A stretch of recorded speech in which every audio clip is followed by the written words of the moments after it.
This presentation contains themes of betrayal, violence, and mythological accounts of death. Viewer discretion is advised. He built a coffin for his own brother. Not for after his death, but to cause it. It was a masterpiece of cedar and gold. A chest so beautiful it could only be fit for a king. But this wasn't a tribute. It was a trap. A meticulously planned act of betrayal that would shatter a golden age, plunge the gods into war, and crown a murderer as the ruler of the world. This is the story of the god Set, ancient Egypt's lord of chaos. But what if the most infamous villain in the history of mythology, the original betrayer who murdered his own blood, wasn't a villain at all? What if he was a necessary evil, a cosmic balancing act, and the only one strong enough to protect reality from horrors far worse than himself? To understand the monster, we must first understand the man, or rather the god, that he was destined to destroy. Before the pharaohs, before the pyramids, before the first words were ever carved into stone, there was a paradise. Egypt was the world, and the world was ruled by a family of gods born from the sky and the earth. Their father was Geb, the ground beneath their feet, and their mother was Nut, the star-filled arch of the night sky above.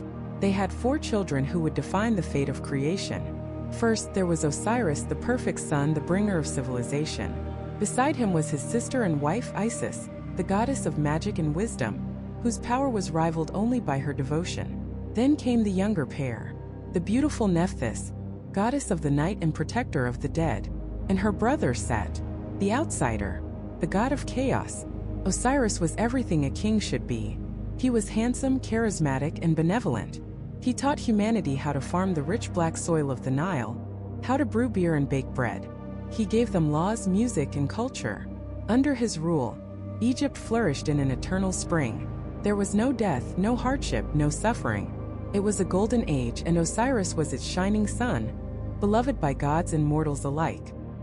He was the personification of order, stability, and the life-giving waters of the Nile.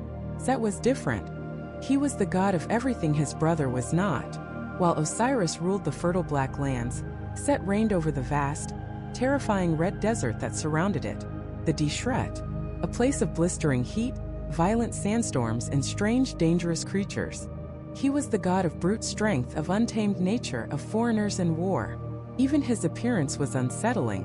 While the other gods took the form of elegant humans or familiar animals like the falcon or the ibis, Set was something else entirely, a creature that has puzzled historians for centuries, with a long curved snout, squared-off ears, and a forked tail. He was the storm on the horizon, the unpredictable violence of an earthquake, the raw, chaotic power that existed before civilization tried to tame it. He was born with hair the color of the red desert itself, a mark of his turbulent nature in a land that revered the black soil. From the very beginning, the 2 brothers were a study in contrasts. Order and chaos, civilization and wilderness, life and the brutal reality of the desert that waits to reclaim it all. And in the heart of this cosmic opposition, a bitter jealousy began to grow. Set watched from his desert kingdom as all of Egypt sang his brother's praises. He saw the love and adoration in every mortal's eyes, the respect granted to Osiris by the other gods. Set had power, immense physical strength that dwarfed his brother's, but it was a power that was feared, not loved. He was the necessary evil, the god you prayed to for protection from the desert, not the god you celebrated for the harvest. Day after day, he saw the perfect king on his perfect throne, with his perfect wife, ruling a perfect world. And the resentment festered, a slow poison in his veins. But the tipping point, the final insult that would ignite his rage into a murderous fire, was not a matter of state. It was a betrayal far more personal.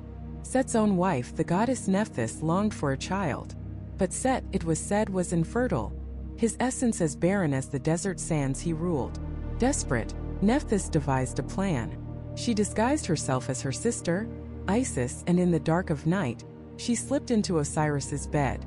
The king of Egypt, perhaps drunk on wine or simply fooled by the divine deception, slept with his brother's wife. From this forbidden union a child was born, the jackal-headed god Anubis.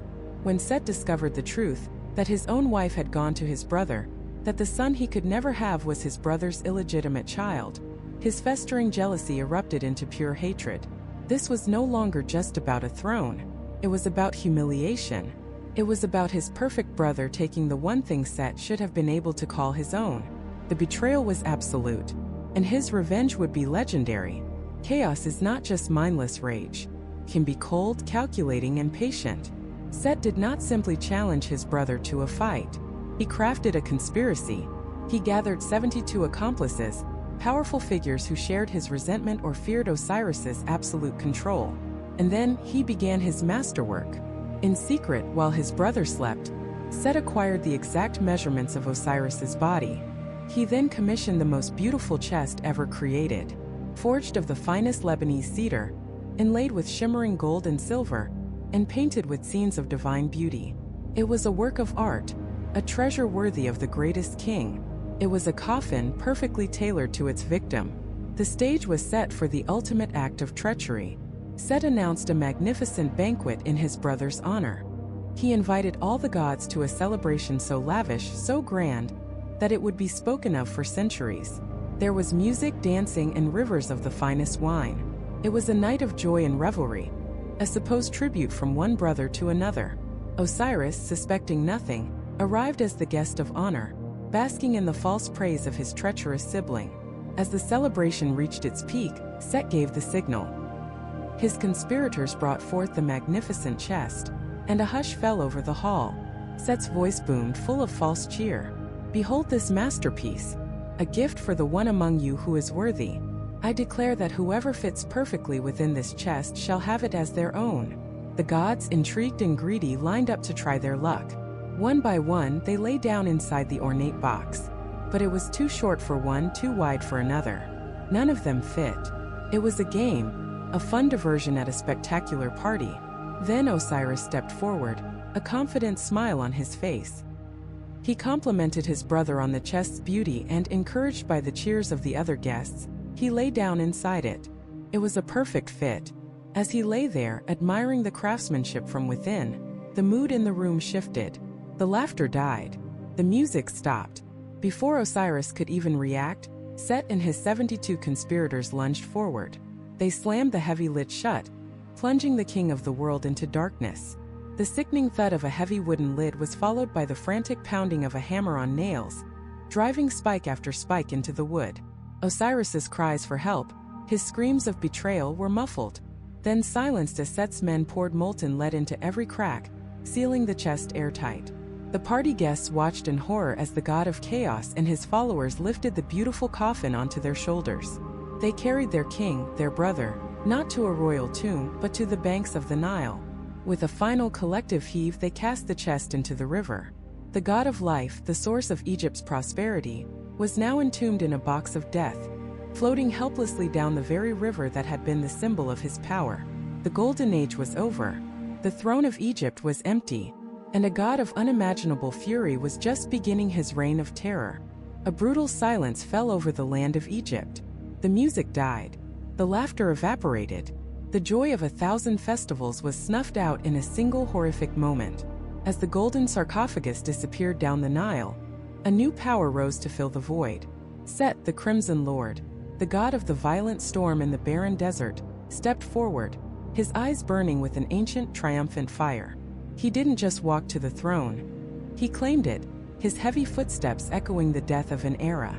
The gods and goddesses who had just been celebrating, who had clapped and cheered at his clever trick, now stood frozen. Their faces were masks of disbelief, slowly twisting into dawning horror. They had been played. They had been accomplices to the murder of their king. But what kind of king would a god of chaos be? To understand Set's reign, you have to understand Set himself. He was not simply evil, not in the way we might think of it. He was a force of nature, as necessary and as terrifying as a flash flood or a desert sandstorm. While Osiris represented Kemet, the black, fertile land, the predictable, life-giving soil on the banks of the Nile, Set was the master of Deshret, the red land, the endless, scorching sea of sand that surrounded their civilization. It was a place of exile, of foreigners, of strange and dangerous creatures. It was a place where the rules of civilization broke down, where only the strong and the ruthless survived. Osiris was order, stability, and growth. Set was chaos, violence, and the untamable wildness that forever threatened to swallow the green ribbon of their world. For years, he had been kept in balance, his power respected but contained. Now the chaos was on the throne. The Red Land had conquered the Black Land. The first days of Set's rule were not marked by grand pronouncements or new laws. They were marked by fear. The winds howled with a new malevolence. The sun seemed to beat down with a harsher, more punishing heat. Storms gathered on the horizon with unnatural speed, not bringing life-giving rain, but destructive, violent tempests of sand and fury. Set ruled as he lived, through intimidation and brute force. He was a warrior god, and he saw enemies everywhere. Those who questioned him were silenced. Those who looked at him with judgment in their eyes quickly learned to look at the floor. The divine court, once a place of poetry and wisdom, became a place of tense silence, where every god watched their words, terrified of provoking the new king's explosive rage. But two figures in this court were not merely afraid. They were shattered. Isis, the wife and sister of Osiris, the goddess of magic, motherhood, and wisdom, felt a pain so profound it threatened to unmake the world. Her grief was not a quiet thing. It was a physical force, a storm in her soul that rivaled any of Set's making. The light of her life had been extinguished, and with it, the light of Egypt. Beside her, racked with a different, more complicated agony, was their sister, Nephthys. Nephthys, the goddess of mourning and the night, was also Set's wife. She had stood by his side, she had played her part in the trap. But seeing the finality of that lid closing, hearing the lock slam shut, had broken something within her. Was it loyalty to her terrifying husband that had driven her? Or a secret festering jealousy of her perfect sister and her perfect marriage? The myths are unclear, but one thing is certain. Regret consumed her.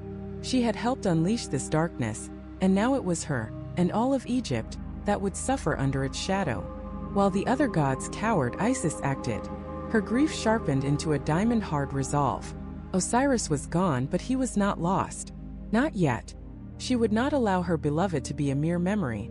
His body left to the currents of the river and the beasts of the wild. She, the great magician, would find him. She would bring him back. Her first step was to seek out her sister, Nephthys. In a secret, tearful confrontation, the truth of Nephthys' guilt and regret poured out. She confessed her role, her fear, her shame. And in an act of incredible grace, Isis forgave her. She knew she could not undertake this impossible quest alone. She needed an ally, and who better than the one person who knew Set's mind, who knew the darkness he was capable of. The two sisters, one driven by love, the other by atonement, formed a pact.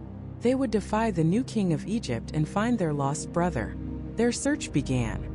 Isis, the great and powerful goddess, humbled herself. She cast off her divine robes and disguised herself, sometimes as a peasant woman, sometimes as a hunting bird, soaring high above the Nile. She and Nephthys traveled the length of the river. Their questions carried on the wind. They asked everyone. Fishermen casting their nets, children playing in the reeds, even the crocodiles sunning themselves on the banks. Have you seen a golden chest? A chest of exquisite craftsmanship, sealed with the power of a god. For months their search yielded nothing. The Nile was vast, and the chest could be anywhere, snagged on roots at the bottom of the river, washed into the great green sea, or shattered against rocks in the cataracts. Despair began to creep in, a cold shadow threatening to extinguish Isis's fiery hope. But the chest had not been destroyed. It had floated for days, out of the Nile and into the Mediterranean Sea, finally washing ashore on the coast of a foreign land, Byblos in Phoenicia. It came to rest against the roots of a small tamarisk sapling, and then a miracle occurred. Fed by the divine energy radiating from the entombed god, the sapling grew with astonishing speed. In a matter of days, it became a towering, magnificent tree, its trunk swelling and growing around the golden chest, enclosing it completely within its woody heart. The tree was so straight, so strong, and gave off such a wonderfully sweet aroma that it became famous throughout the land. So famous, in fact, that it caught the attention of the king of Byblos himself. He ordered the miraculous tree to be cut down and brought to his palace, where he had it fashioned into a grand, central pillar to support the roof of his hall, entirely unaware that the body of a murdered god was sealed within. Back in Egypt, Isis's magic finally gave her a clue. Whispers on the wind, visions in the water, told her of a miraculous tree in a distant land. Hope, fierce and desperate, surged through her once more. She traveled to Byblos, her heart a storm of anxiety and anticipation. When she arrived, she saw the palace and knew, with every fiber of her being, that Osiris was in there. But she couldn't simply storm the gates. She was in a foreign land, a lone goddess before the might of a human king. She needed a plan. So she used her wisdom, not her power.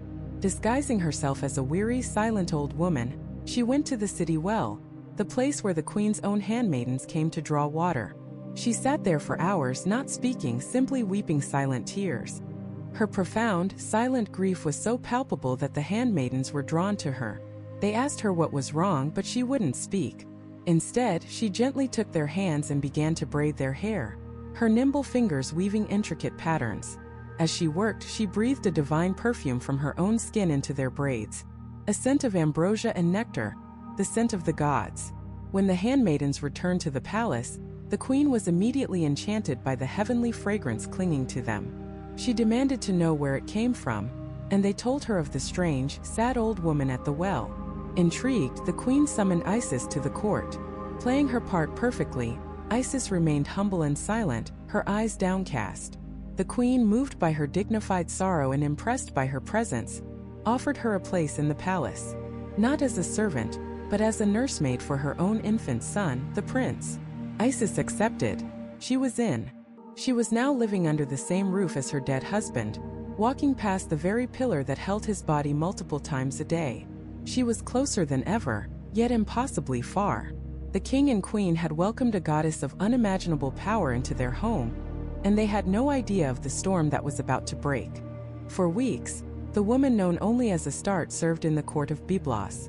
She was quiet, diligent, a shadow who moved through the grand halls with a grace that seemed out of place for a commoner. She tended to the young prince, the heir to the throne, and a strange and wonderful peace settled over the royal nursery whenever she was near.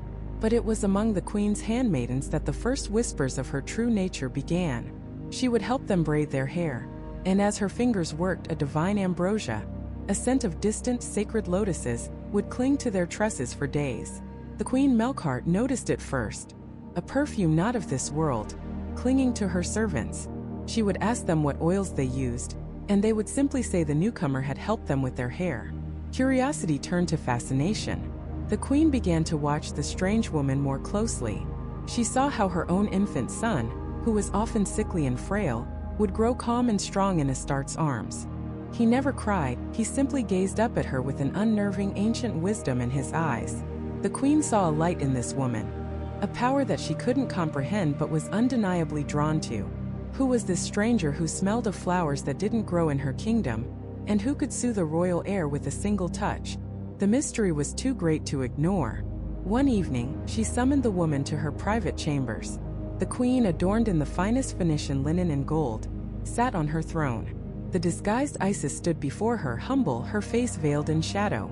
The queen spoke, her voice echoing slightly in the large room. "Who are you?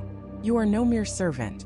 My handmaidens carry your scent like a blessing, and my son, my own son, seems more yours than mine.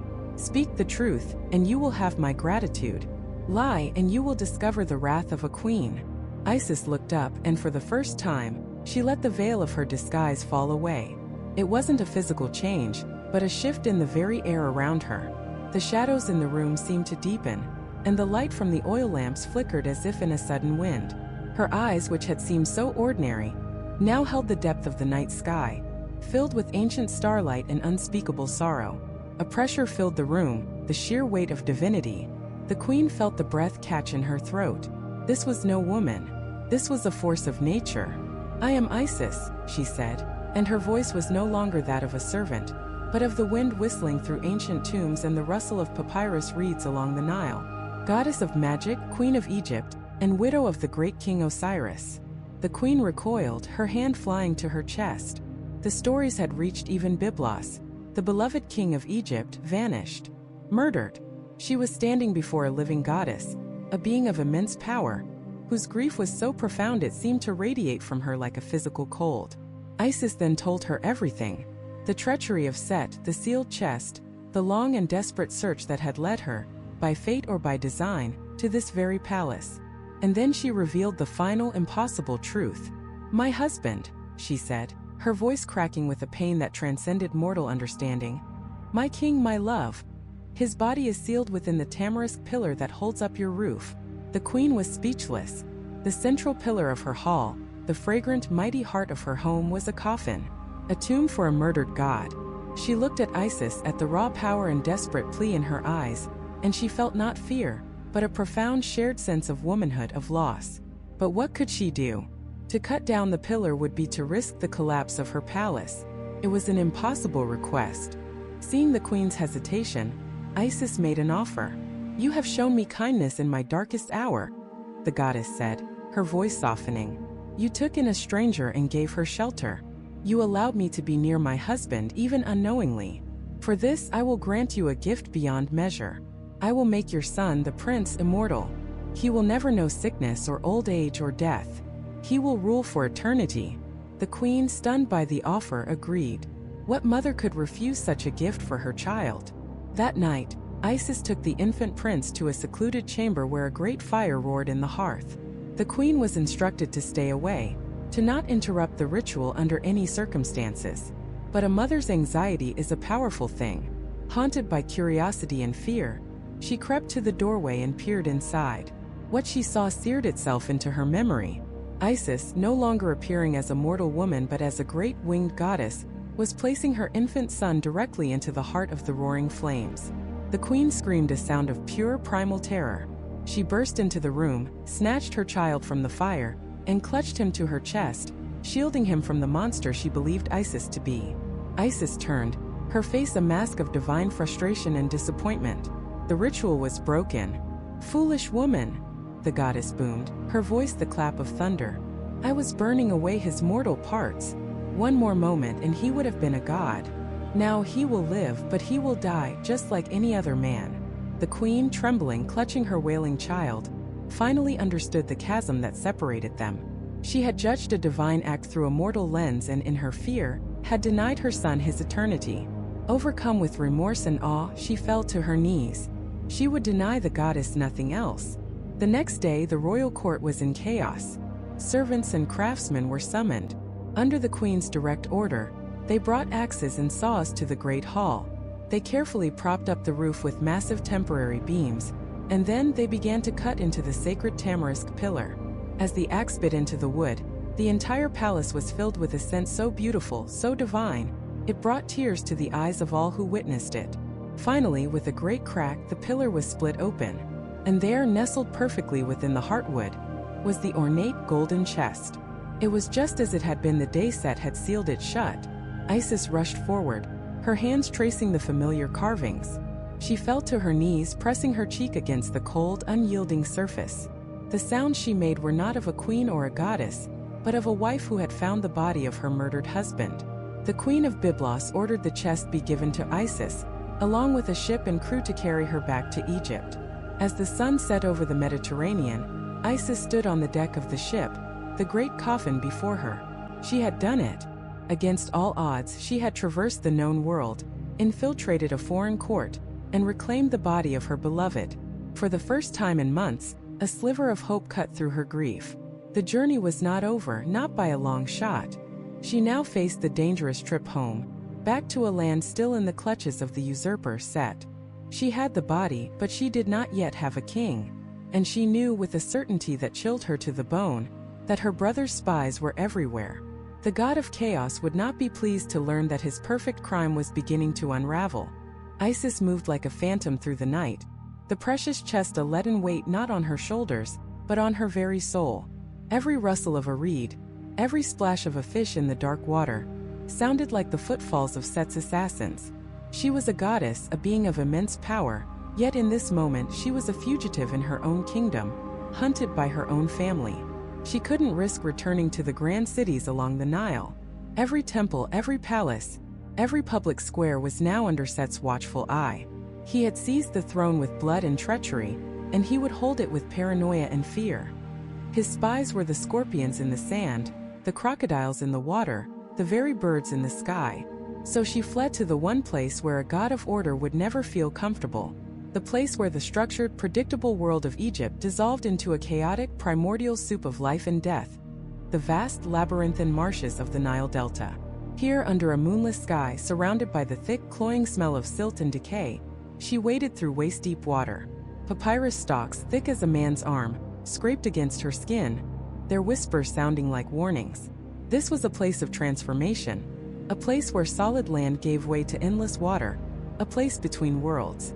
It was the perfect hiding spot. She found a secluded islet, a small patch of earth choked with ferns and ancient trees, and there she concealed the ornate chest, burying it deep within the mud and covering it with a tangle of roots and vines. For a moment, a single fleeting moment, she could breathe. Osiris was safe, but he was not whole. Her magic was great, but the final rites of resurrection were beyond even her. She needed time. She needed help. But who could she trust? Her thoughts turned to her sister, Nephthys. Kind, gentle Nephthys, who had wept alongside her. But Nephthys was also Set's wife, the queen to the usurper king. Was her loyalty to her sister stronger than her fear of her husband? To ask for her help was to risk everything, to place the secret of Osiris's body into the very heart of the enemy's camp. It was a gamble she wasn't yet ready to take. Alone on that island, in the heart of the swamp, Isis knelt before the hidden resting place of her husband. Grief was a powerful, all-consuming force, but so was her love, and so was her magic. She knew that even if she could bring Osiris back, he could never again rule in the land of the living. Set had seen to that. The world needed a rightful king, an heir to challenge the tyrant. And so the goddess of magic performed her greatest enchantment. She drew upon the latent life force still clinging to her husband's form, weaving it with her own divine essence. In an act of profound love and desperate defiance, she transformed herself into a swift, graceful kite, a bird of prey, and hovered over his hidden tomb. With the beating of her magical wings, she breathed the air of life back into him for a single sacred moment. In that moment, a future was forged in the darkness. Isis, the widow, conceived a son, an heir, a boy who would be named Horus, and who would be born with the fire of vengeance in his heart. But as this new hope was quietly taking root in the swampland, the god of chaos was growing ever more agitated. Set sat on his stolen throne, the double crown of Egypt heavy on his head, but his victory felt hollow. The whispers had reached him from across the sea.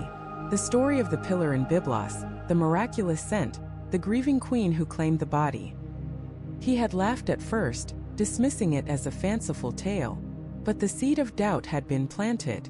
He had thrown the chest into the Nile. How could it have washed ashore in a foreign land? Unless it was guided. Unless Isis's magic was more powerful than he had anticipated. His paranoia festered, turning his triumph sour. He saw his brother's face in the shadows. He heard his name whispered on the wind. He felt the loyalty of the people, silent and resentful, still clinging to the memory of their benevolent king. Osiris was dead, but his ghost still ruled the hearts of Egypt. This was unacceptable. Set knew that as long as his brother's body existed, it was a symbol, a relic, a potential catalyst for rebellion. It had to be destroyed, not just hidden, obliterated. He began to search. His agents fanned out across the land, shaking down merchants, interrogating priests, torturing anyone who might have seen the queen's return. But Isis had been too clever, her path too secret. Set found nothing. The frustration gnawed at him, stoking the embers of his rage into a roaring fire. He became restless, pacing the halls of his palace, his violent temper flaring at the slightest provocation. He needed a release. One night, under the brilliant, accusing light of a full moon, he decided to go hunting. Not for spies or rebels, but for sport. He would vent his rage on the wild beasts of the delta, the boars and hippos that lurked in the swamps. He charged into the marshlands, a destructive force of nature, his spear in hand, his eyes glowing with malice. The very air grew cold around him.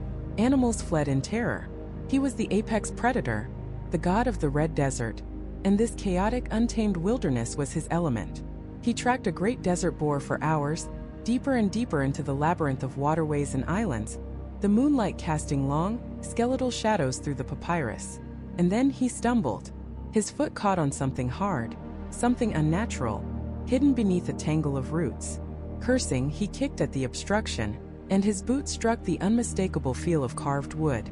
Curiosity piqued. He tore away the vines and dug at the mud with his bare hands. And then he saw it. The intricate carvings. the glint of gold and lapis lazuli in the moonlight. The chest. The very same chest he had built with his own hands to be his brother's coffin. For a moment there was only a stunned, deathly silence. And then, a sound began to rumble deep in Set's chest. It was not a cry of victory. It was a guttural, inhuman roar of pure, undiluted fury. This was the ultimate betrayal. His wife, Isis, had not only found the body, but she had hidden it here, in his own domain, right under his nose. The sheer audacity of it shattered the last vestiges of his reason. He ripped the lid from the chest with a single violent motion. And there he was, Osiris, lying peacefully, his body anointed and wrapped, looking as if he were merely sleeping. He looked regal. He looked noble. He looked like the king he would never be again. And in that moment Set's jealousy, his rage, his lifelong inferiority, all boiled over into an act of unimaginable horror. This would not be a clean death. This would be an annihilation. He dragged his brother's body from the coffin and, with the savage fury of a wild animal, he began to tear it apart. He ripped limb from limb, his hands slick with his brother's blood, his roars of rage echoing across the silent marsh. He was a god of chaos, and this was his ultimate masterpiece of destruction. He tore the body into 14 pieces, one for every day of the waning moon.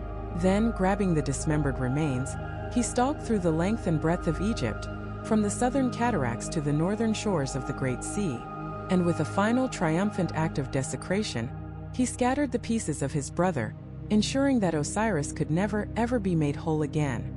Set believed the game was over. He had won. The throne was his, uncontested.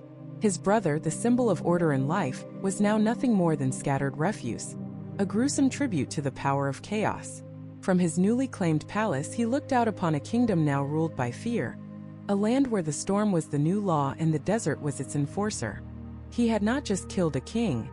He had tried to kill an idea, the idea of resurrection, of continuity, of life triumphing over death. By dismembering Osiris, he sought to permanently break the cycle, and for a moment it seemed he had succeeded. The silence that fell over Egypt was not one of peace, but of shock. The gods themselves were stunned into inaction. Who could possibly stand against Set now? But Set, in his cunning and his rage, had overlooked one critical, indomitable force. He had forgotten the power of a love that transcends death itself. He had forgotten about Isis. When the news of her husband's murder and dismemberment reached her, Isis did not just weep. A sound of pure, primal anguish tore from her throat, a cry so filled with sorrow that it was said to have shaken the pillars of the heavens and made the reeds along the Nile tremble.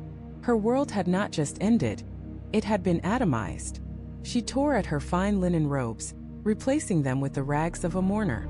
She smeared dust and ash upon her face, a queen willingly becoming a beggar, her grief her only crown. But beneath the all-consuming sorrow, a different fire began to burn. It was the cold, hard flame of resolve. Set had declared the story of Osiris over. Isis refused to accept his ending. She would write her own. She knew she couldn't do it alone. And in a twist that Set could never have anticipated, her first and most important ally came from the heart of his own household. His wife Nephthys, torn between loyalty to her terrifying husband and the guilt she felt over her brother's murder, Nephthys made a choice. She saw the raw, untamed chaos her husband had unleashed and knew it was a perversion of the natural order. Secretly, she went to her grieving sister, Isis, and fell at her feet, begging for forgiveness and offering her aid. The two sisters, one the symbol of life and the throne, the other a goddess of the shadows and the tomb, formed an unbreakable pact. Together they would defy the new king. Together they would find Osiris. Their quest was a desperate, almost impossible task. How do you find the pieces of a god scattered across an entire nation? Isis, a goddess of immense magical power, transformed herself. She became a kite, a swift and sharp-eyed bird of prey, her keen vision allowing her to scan vast swaths of land from above. Her mournful cries, the call of the kite, became the soundtrack to her search, a lament that echoed through the Nile Valley. She and Nephthys traveled the length of Egypt, not as queens but as wanderers. They followed whispers on the wind, fragments of rumors from fishermen and farmers who had seen something unnatural, something divine, half buried in the mud or tangled in the reeds. Each discovery was both a moment of profound relief and heart-wrenching agony. Imagine finding the hand that once held yours, now cold and lifeless, lying in a swamp. Or the shoulder you once leaned on, discarded near a quarry. They found a leg near Mendes, an arm in the marshes of the delta. With every piece they recovered, they would weep, wash it with their tears, and wrap it carefully in clean linen. Their journey was a funeral procession in reverse, a grim pilgrimage to reassemble a shattered deity. They faced immense danger. Set's influence was everywhere. His spies, both human and demonic, patrolled the land.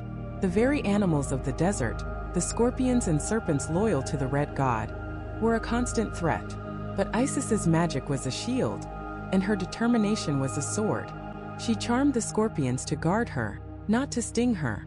She spoke the secret words that could turn away monsters and part the darkest waters. She traveled to the city of Buto, in the heart of the Nile Delta, seeking a place of safety. There she entrusted the infant Horus, the son she had conceived with Osiris before his murder, to the protection of the local cobra goddess Wadjet. She knew her quest would put her son in mortal danger, for if Set ever discovered that Osiris had a living heir, the child's life would be forfeit. This was the sacrifice she had to make, to leave her living son to search for her dead husband. The search continued piece by piece. 13 fragments in total were recovered. The head, the torso, the limbs one by one. Isis and Nephthys painstakingly gathered the divine flesh of the murdered king. They took the pieces to a hidden, secluded spot, a secret island in the marshes where the watchful eyes of Set could not penetrate. There, under the light of the moon, Isis began her greatest act of magic. She was more than a wife now. She was a priestess, a healer, a life-giver. With the help of Nephthys and other gods who had secretly pledged their allegiance, like the wise Thoth and the embalmer god Anubis, she began the sacred, impossible work of reassembly. She laid the pieces of her beloved out, arranging them in their proper form. It was a gruesome puzzle, a testament to her brother's cruelty. But as she worked, she wasn't just stitching flesh. She was weaving spells. She breathed life into the dead clay, chanting the ancient words of power, words so potent they could make the stars shift in the sky. She molded his form with her hands, her tears mixing with sacred oils to anoint his skin. Slowly, miraculously, the body of Osiris began to knit itself back together. The seams of his wounds vanished. The pallor of death began to recede, replaced by the faint, ethereal glow of divinity. She had done it. She had defied Set's ultimate act of destruction. She had gathered the scattered fragments and, through sheer force of will and unmatched magical prowess, had made her husband whole again. But as she looked upon his perfect, restored form, a cold dread washed over her. A dawning, horrifying realization. 13 pieces. They had found 13 pieces. But Osiris had been cut into 14. One piece was still missing, the most vital piece of all for ensuring his dynasty, for creating a legitimate heir to challenge the usurper. His phallus. In his rage, Set had thrown this final piece into the Nile, where it had been swallowed by a fish.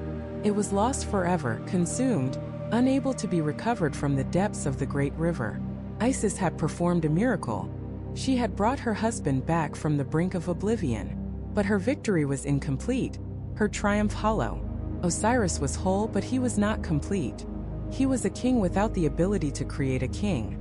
And without a true, magically conceived heir to avenge him, Set's reign of chaos would continue unchallenged, for all eternity.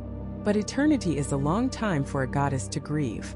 And for a goddess of magic, grief is a powerful fuel. Isis, the brilliant one, the weaver of fates, would not accept this broken reality. She looked upon the reassembled form of her husband, a king in body but not in power, and refused to let this be the final chapter. If the world would not provide a way, she would create one. Her magic, which had tricked the great Ra himself, which had pieced together a murdered god, would now attempt the ultimate act of creation. She would not just restore life, she would restore the source of life. Gathering reeds from the Nile and clay from its sacred banks, she began to weave a new magic. This was not a spell of mending, but of making. With incantations whispered on the wind and power drawn from the very heart of the earth, she fashioned a replacement for what had been lost, a golden phallus, an instrument not of flesh, but of pure divine will. She attached it to Osiris, and for a moment he was whole again. A perfect, beautiful statue of the king he once was. But it was still not enough. A vessel, even a golden one, is useless without the power to fill it.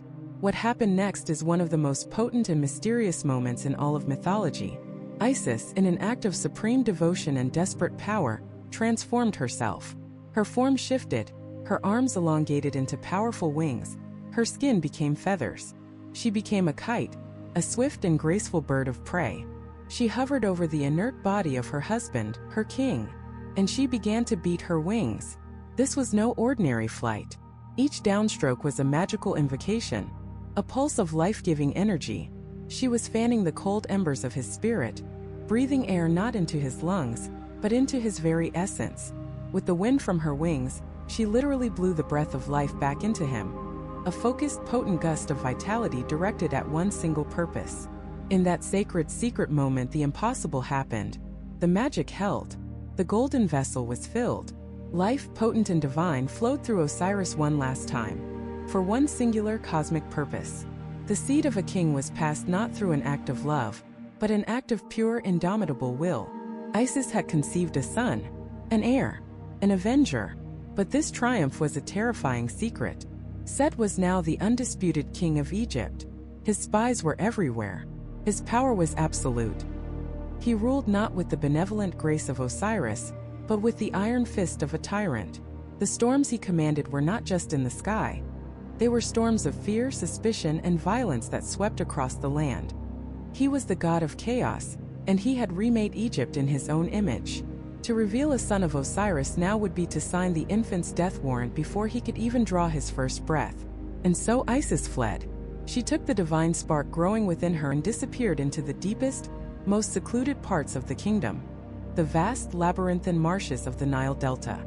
This was a world away from the golden palaces and towering temples. Here the Nile broke into 1,000 fingers, creating a tangled wilderness of towering papyrus reeds, murky water, and hidden islands. It was a place of immense danger, teeming with crocodiles, venomous snakes, and scorpions. It was a place where a person could vanish without a trace. It was the perfect hiding place. Here in the chemist swamps, in a humble reed hut hidden from the world, Isis gave birth. She named him Horus, the distant one. He was born into a world that wanted him dead, the son of a murdered king, carrying the hope of all creation on his tiny shoulders. His first lullabies were the whispers of his mother, telling him to be quiet, to be still. His first toys were the reeds he was hidden amongst. His cradle was a basket of papyrus, set afloat in the shallow waters to avoid the scorpions that scuttled across the muddy ground. Isis was his entire world.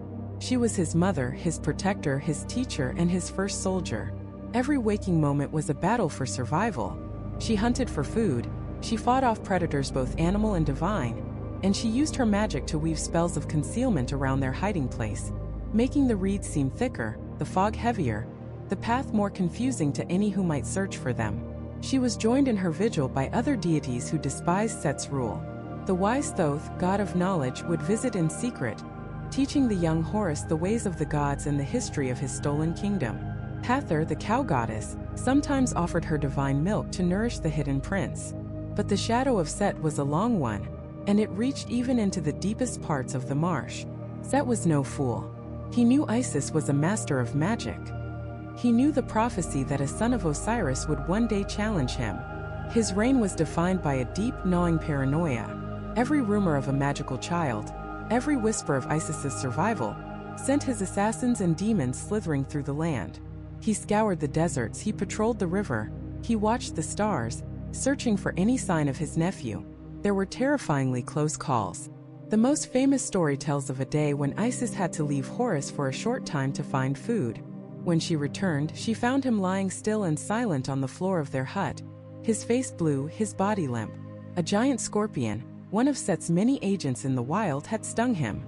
The poison was divine, a fatal venom meant for a god. Any mortal child would have been dead in seconds. Isis let out a cry of such anguish and rage that it stopped the boat of Ra in the sky and halted the winds. She refused to let her son die. She poured out all her magic, all her grief, and all her power into a desperate plea to the heavens. Thoth descended from the sky, drawn by her cry, and together they worked a great magic. They drew the poison out, purging the chaos of Set from the boy's veins and replacing it with pure, divine life.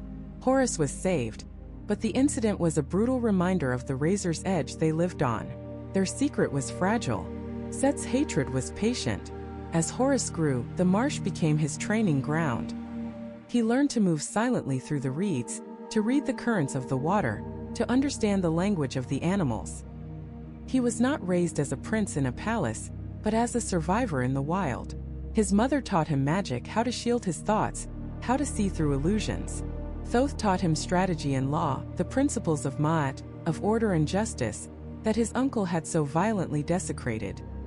He learned the story of his father, not as a distant legend but as a fresh wound. He learned of the beautiful kingdom that was his birthright, now groaning under the heel of a usurper. Grief and duty forged him. The wildness of the swamp sharpened him. The love of his mother shielded him. He grew from a vulnerable child into a young god of immense power. His eye already taking on the keen, piercing gaze of the falcon he was destined to become. The anger he felt was not the chaotic, destructive rage of his uncle, but a cold, focused fury. It was the anger of justice delayed.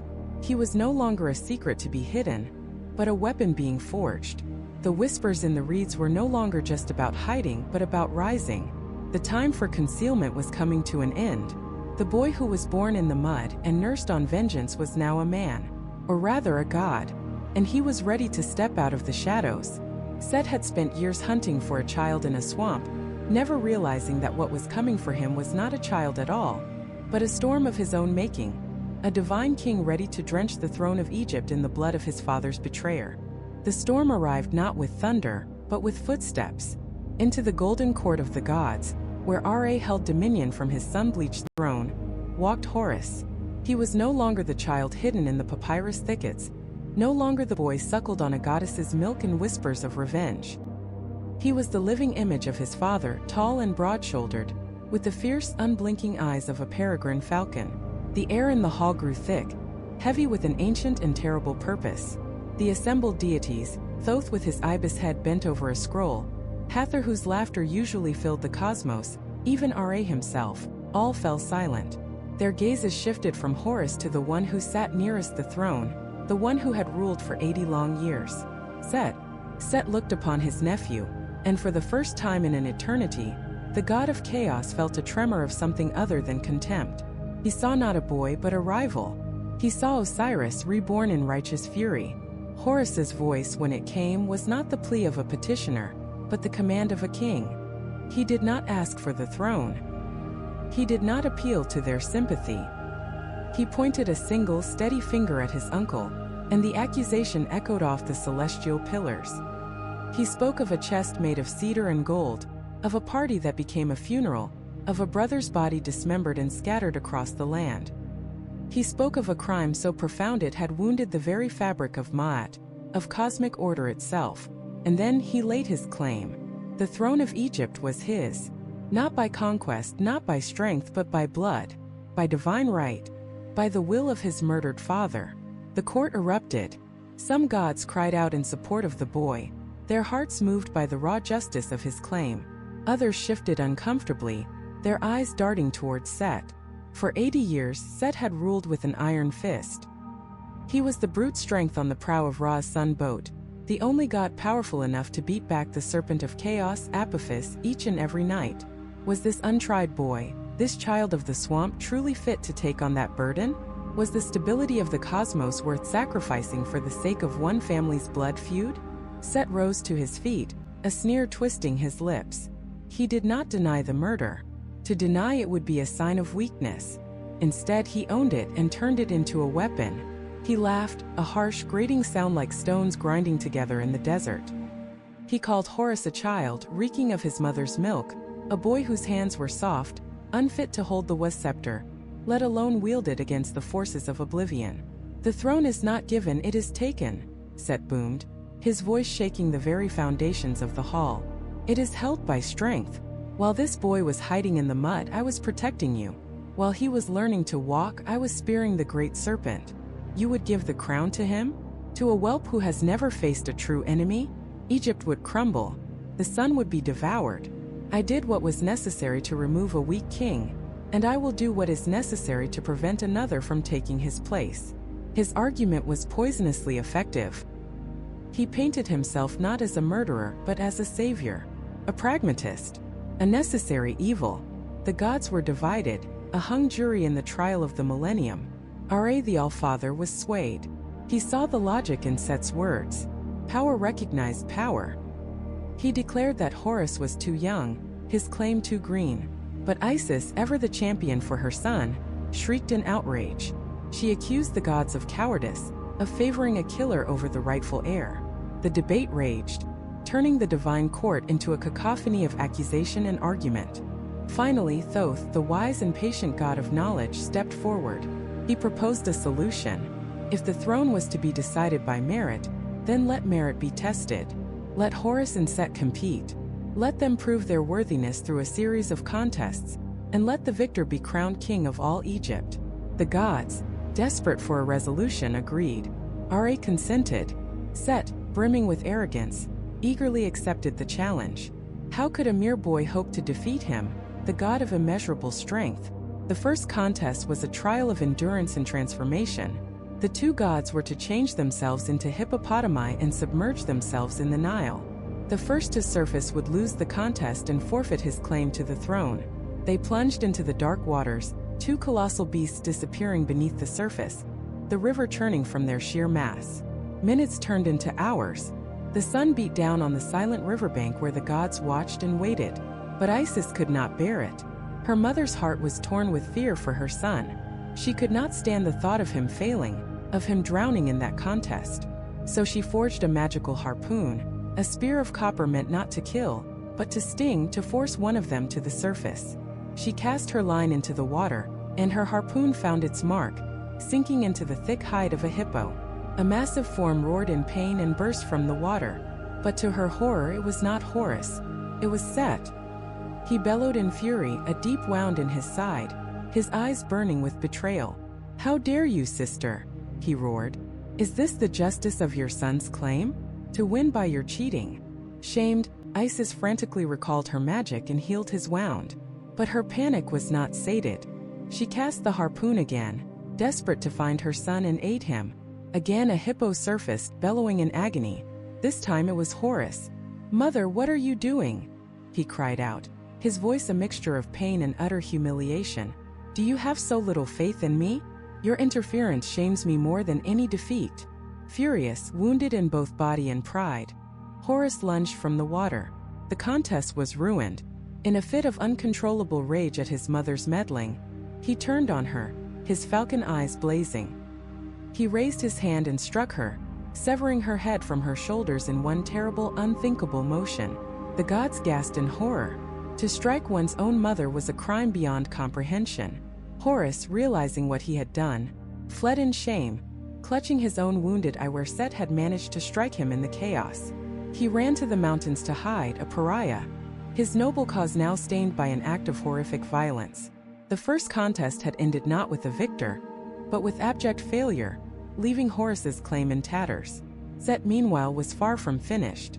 This was not about a fair contest, it was about utter domination. He hunted his nephew down in the mountains.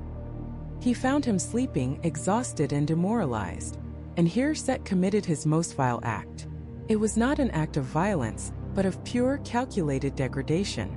An act so unspeakable it was meant to shatter Horus's spirit entirely, to pollute his very essence and prove him fundamentally unfit to be a king, a symbol of purity and divine order. Set sought to defile him, to mark him forever as his subordinate, to utterly and completely break him. When Horus awoke, he was not just defeated, he was desecrated. The physical wounds were nothing compared to the deep spiritual poison that now flooded his veins. He stumbled back to the court of the gods, not as a proud challenger, but as a victim, his head bowed in a shame so profound it threatened to extinguish his divine light forever. The court fell silent. Justice had been mocked, and the son of Osiris, the hope of Egypt, had been brought to his knees. And as Set loomed over him, a cruel smile spreading across his face, it seemed that chaos had finally, truly won. The air in the divine hall was thick with the metallic scent of ichor, and the suffocating stench of injustice. Horus lay broken, his hands clutching the empty, bleeding sockets where his eyes had been. The light of the sun and the moon, the very symbols of his lineage and his power, were gone, ripped from him, and according to some versions of the tale, buried deep within a mountain, sprouting into lotuses, a beautiful corruption of a terrible crime. Set stood over him not just a victor but a conqueror. He had not merely won a fight, he had desecrated a symbol. He had proven, in the most brutal way imaginable, that his strength was the only law that mattered. The other gods, the great Ennead, were frozen, some by fear, others by a stunned, horrified disbelief. They had allowed this to happen. Their endless deliberations, their indecisiveness, had led to this. Ra, the great sun god, turned his face away, unable to look upon the mangled form of his descendant. The cosmic order, the Ma'at they were sworn to uphold, had been shattered before their very eyes. But one goddess was not frozen. One being in that hall was filled not with shock, but with a white-hot singular rage that burned away all fear.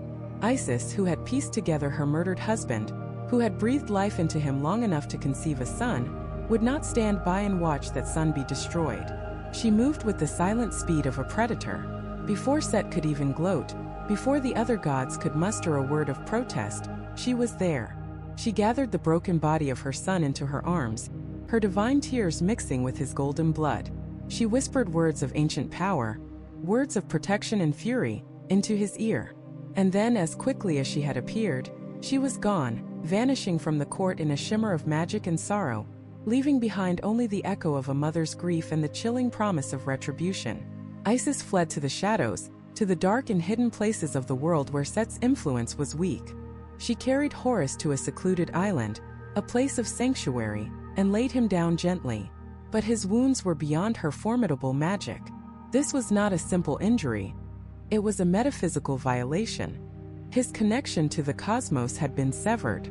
He was not just blind. He was adrift in an endless, formless darkness, his spirit as wounded as his body. For days Isis wept, her sorrow causing the Nile to shrink and the crops to wither. She was losing hope.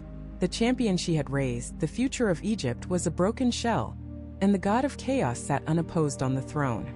It was in this moment of absolute despair that a new figure entered the story.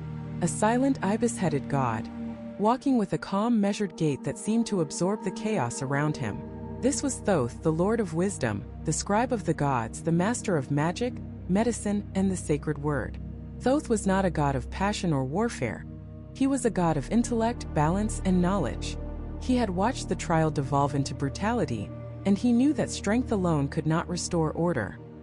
He found Isis by the side of her son, and without a word, he knelt. He looked upon Horus's ravaged face not with pity, but with the dispassionate focus of a master physician examining a patient. He saw not just a physical wound, but a cosmic imbalance that needed correcting. Thoth reached into his satchel and produced not a weapon, but delicate instruments of silver and gold. He began to chant, his voice a low rhythmic hum that seemed to weave the very fabric of reality back together. The myths say he used his own divine saliva, a substance of pure magic, or the healing light of the moon, which was his to command. He carefully, painstakingly began to recreate what Set had destroyed. He fashioned a new left eye from a sliver of the moon, a perfect luminous orb that pulsed with a gentle silver light. This became the Ajat Eye, the Eye of Horus, a powerful symbol of healing, restoration, and protection. For the right eye, the Eye of the Sun, he called upon the power of Ra himself, weaving threads of pure sunlight into a new eye of blazing gold. He worked for a day and a night, his focus absolute, his magic a force more subtle but just as powerful as Set's raw strength. And then it was done. He placed the new eyes into Horus's empty sockets. For a moment there was nothing. Then a shudder ran through the young god's body. He gasped, a deep, ragged breath, like a man surfacing from the deepest ocean. And his eyelids fluttered open. He could see, but what he saw was different.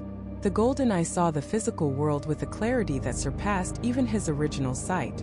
The silver eye, the lunar eye, saw beyond the physical. It saw the unseen, the currents of magic, the truth in the hearts of gods and men. He was not just restored, he was transformed. He had been to the deepest darkness and returned. The arrogant youth who had charged into battle was gone. In his place was a god who understood the true cost of failure, who had felt the crushing weight of despair. He had learned a lesson that could not be taught, only endured. That brute force was a clumsy tool, and that his uncle's greatest strength was also his greatest weakness.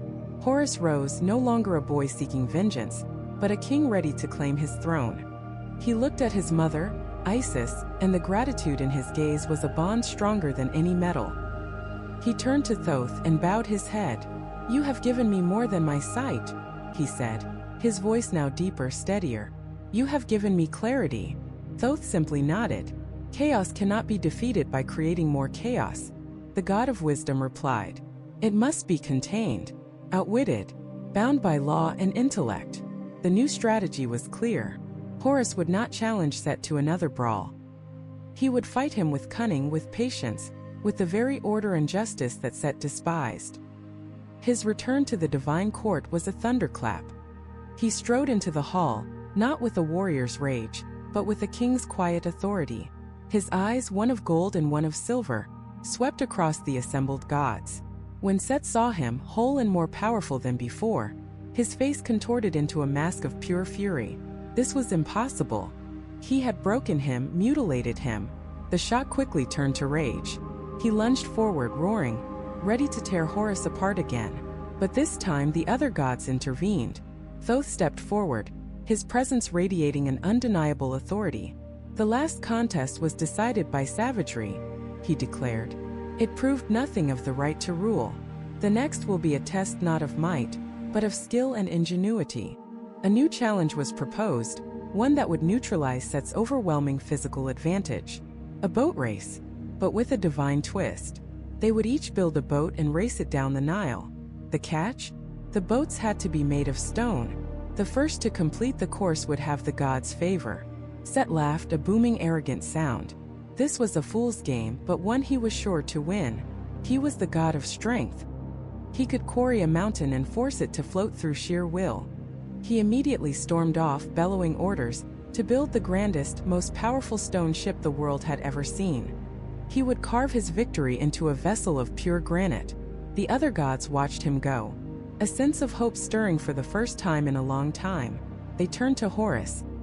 He stood calmly, a thoughtful, almost imperceptible smile on his lips. He had no intention of quarrying a mountain. Guided by his mother's wisdom and his own hard-won clarity, he had a much, much cleverer idea. The battle for the throne of Egypt was about to enter a new stage, one where the mind, not the muscle, would determine the fate of the cosmos. Horus now understood a fundamental truth of the cosmos. Power wasn't just about the strength in your arm, but the sharpness of your mind. He would no longer meet Set on the battlefield of brawn, where the god of chaos was supreme. Instead, he would drag him into an arena of law, logic, and legitimacy. He would take his case to the highest court in existence, the great Ennead, the council of the most powerful gods in Egypt, with the sun god Ra himself presiding as judge. The divine tribunal convened. The air in the celestial hall crackled with ancient power. On one side stood Horus, his one good eye blazing with righteous purpose. On the other Set, a smirk playing on his lips, radiating an aura of raw, untamed force. Thoth, the ibis-headed god of wisdom, knowledge, and judgment, stepped forward to present the case. He laid out the facts with perfect clarity. Osiris, the benevolent king, was murdered. His throne was usurped by his brother Set. Horus, the son of Osiris, was the rightful heir by all laws of gods and men. It was a matter of Ma'at, of divine order itself. To deny Horus the throne was to invite chaos into the very fabric of creation. Set, however, was a master of debate. He didn't deny his actions, he justified them. He laughed at the claim of the boy Horus. He painted him as a weak, sniveling child, still crying for his mother, unfit to hold the scepter of Egypt. "Look at him," Set's voice boomed through the hall.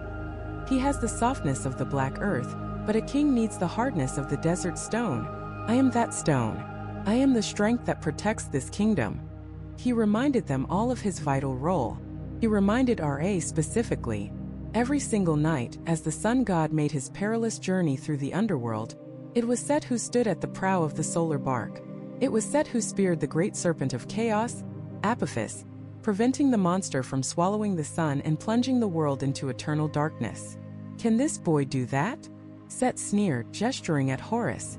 "While he was hiding in the swamps, I was defending creation itself. I am not just a king. I am a necessity. And just like that, the council was split. The argument was powerful. Many gods, those who valued order and lineage, sided with Horus and Thoth. But Ra, the Allfather, was swayed by Set's logic. He was old, and he valued strength and proven loyalty above all else.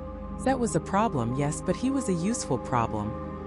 He was the vicious guard dog that kept the wolves at bay. Could he really trade that for an unproven heir, no matter how legitimate his claim? Ra hesitated. He declared Horus too young, and the matter unresolved.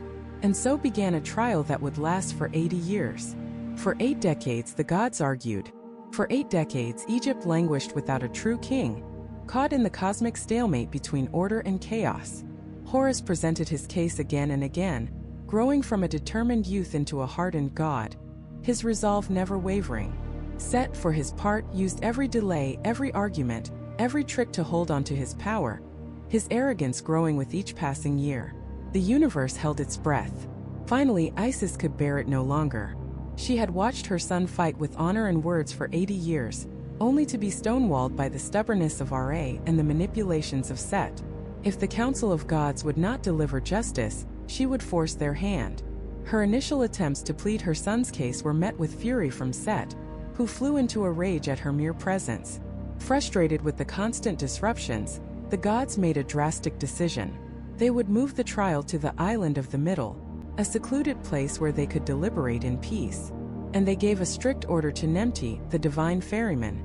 He was forbidden from carrying any woman who resembled Isis to the island. This was a direct challenge to the goddess of magic, and it was a foolish one. Isis, the master of illusions, simply smiled. She walked to the banks of the Nile not as a radiant goddess, but as a stooped, wrinkled old woman, her face a mask of grief and worry. She approached Nemti, who was guarding his ferry. "Good ferryman," she croaked, her voice thin and reedy. "Please take a poor old woman across. I have a pot of flour for the young servant boy on the island." Nemti, following his orders, refused. "I cannot take you," he said gruffly. "I am forbidden from transporting any woman." Isis sighed, her shoulders slumping. Then, as if an afterthought, she opened her worn pouch and let a single heavy gold ring fall into her palm, where it caught the light of the sun. "It is a shame," she said softly, "for I would have given you this for your trouble." Nemti's eyes widened. Greed warred with duty and greed won. A little old woman couldn't possibly be the great goddess Isis. He took the ring and ferried her across the water. Once on the island, Isis shed her disguise. But she did not return to her divine form. Instead, she transformed again, this time into a mortal woman of breathtaking beauty, her clothes fine but torn, her eyes red-rimmed as if from endless weeping. She sat beneath a sycamore tree on the path where she knew Set would soon pass, and she began to cry. Sure enough, Set, swaggering from the day's arguments, came upon her.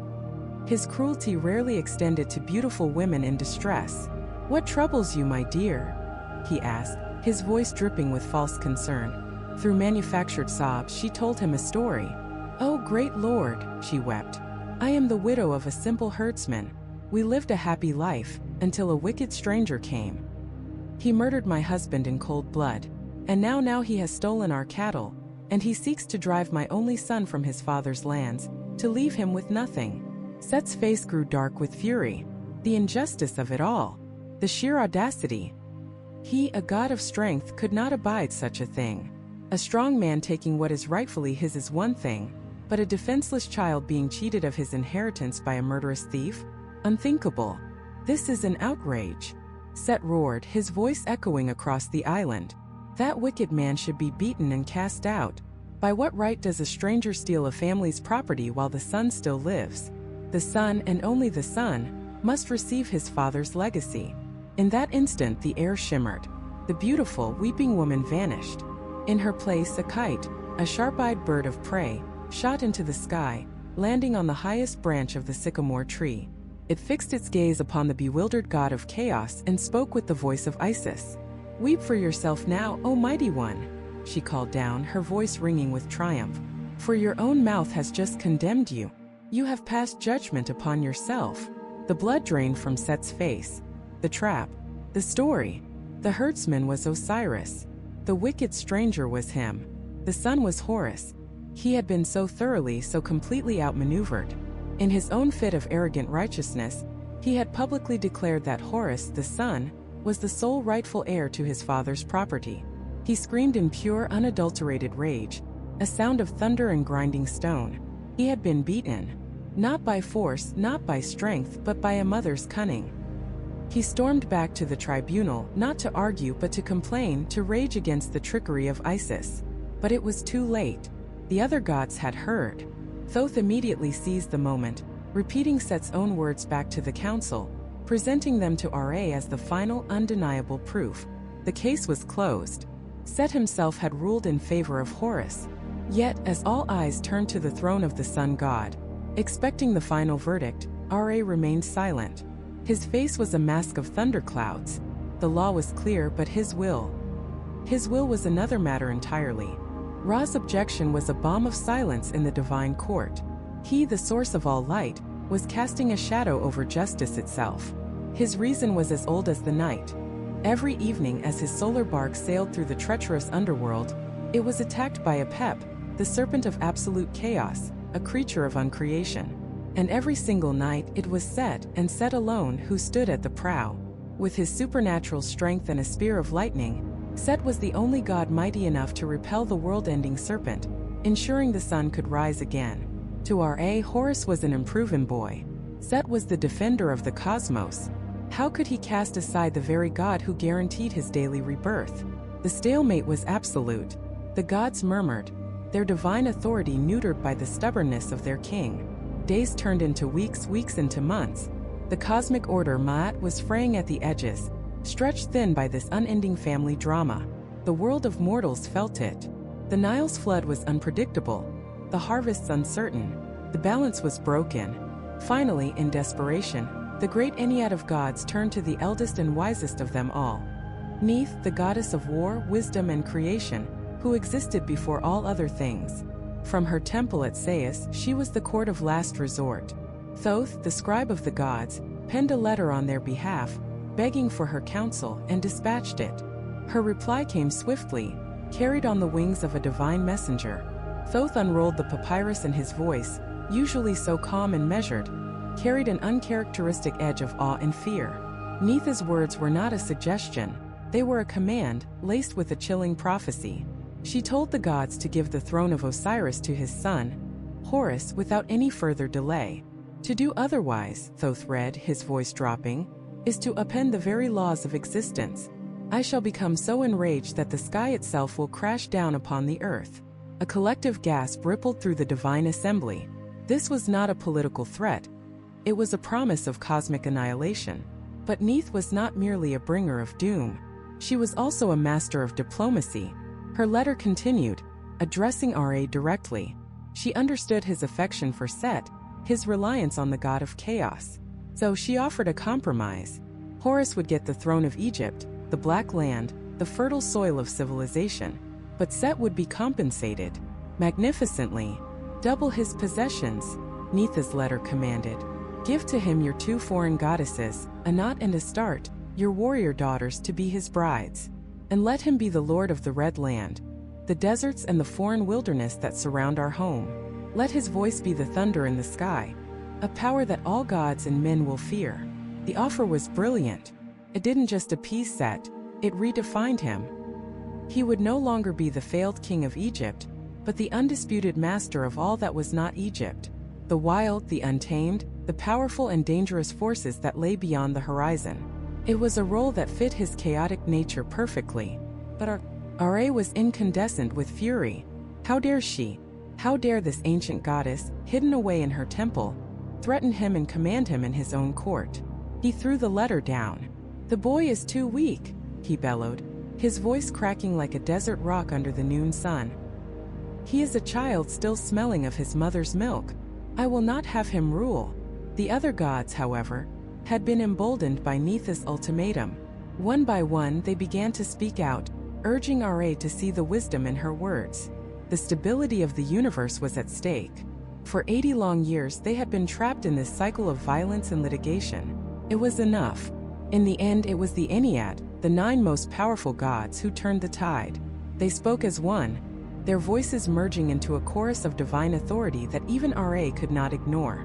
They declared their unanimous support for the judgment of Thoth and the wisdom of Neith. Horus was the rightful heir. Defeated, Ra slumped on his throne. The fire in his eyes dimmed to embers. With a heavy heart and a voice thick with resentment, he gave the order, "Bring the boy Horus before me." Horus was summoned. He stood tall, the eye that Set had torn out now fully restored, shining with the light of the moon. He was no longer the child Ra remembered, but a god forged in conflict, his spirit tempered by 80 years of struggle. The gods brought forth the white crown of Upper Egypt and the red crown of Lower Egypt. They were placed upon his head, and the two lands were united under their rightful king. A great cheer went up from the assembled deities. Ma'at was restored. The cosmic order was healed. Justice, after a long and brutal war, had finally prevailed. And what of Set? He stood apart from the celebration, his red hair like a bonfire in the golden light of the court. He had lost. The throne he had murdered his own brother for, the power he had craved for nearly a century, was now in the hands of his nephew. A wave of pure, untamed rage washed over him. He let out a roar that shook the pillars of heaven, a sound of pure chaos, of storms and earthquakes and the fury of the untamed wild. But he did not challenge the verdict. Perhaps even he understood that the fight was over. Or perhaps Neith's offer had soothed the deepest parts of his storm-tossed soul. He was not to be a king of cities and farms. He was to be a god of the thunder, the desert, and the endless terrifying expanse of the foreign lands. He was given the warrior goddesses Anat and Astarte as his consorts, deities whose ferocity matched his own. His power was not diminished, it was refocused. And then Ra gave him his final and most important role. "You will ride with me," the sun god declared, his voice regaining its authority. "You will take your place at the prow of my bark of 1,000,000 years. Your strength will be the shield of creation. Your spear will be the bane of chaos." And so Set, the usurper, the murderer, the god of Isfet, found his true purpose. He was not meant to sit on a throne and maintain order. He was born to stand on the front lines and fight the forces that sought to unmake it. Every night, as Ra's boat journeys through the darkness of the Duat, Set is there. His red eyes pierce the gloom, his muscles tense, his grip tight on the spear that slays the serpent Apep. He is the eternal warrior, the necessary violence, the controlled chaos that protects the fragile light of creation from the infinite, hungry darkness. The story of Set is not a simple morality tale of good versus evil. The ancient Egyptians had a far more sophisticated understanding of the universe. They knew that chaos Isfet could never be truly destroyed, any more than you could destroy the desert, the storm, or the wildness in the human heart. It is a fundamental part of existence. To deny it is to deny reality. The goal was not to eliminate chaos, but to balance it, to find its proper place. Set is the embodiment of that difficult, dangerous, and absolutely necessary force. He is ambition, he is rage, he is the untamable strength that pushes boundaries and challenges the status quo. Without him, the world would be static, unchanging, and ultimately, defenseless against the greater chaos that lies beyond. Horus represents the stability of civilization, the divine right of kings, the predictable order of a well-run society.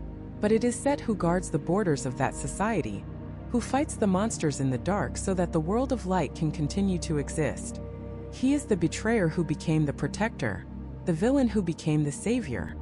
He is the eternal reminder that the forces we fear the most are sometimes the very ones we cannot live without, and that true balance is found not in the victory of light over darkness, but in the tense, eternal, and necessary standoff between the two.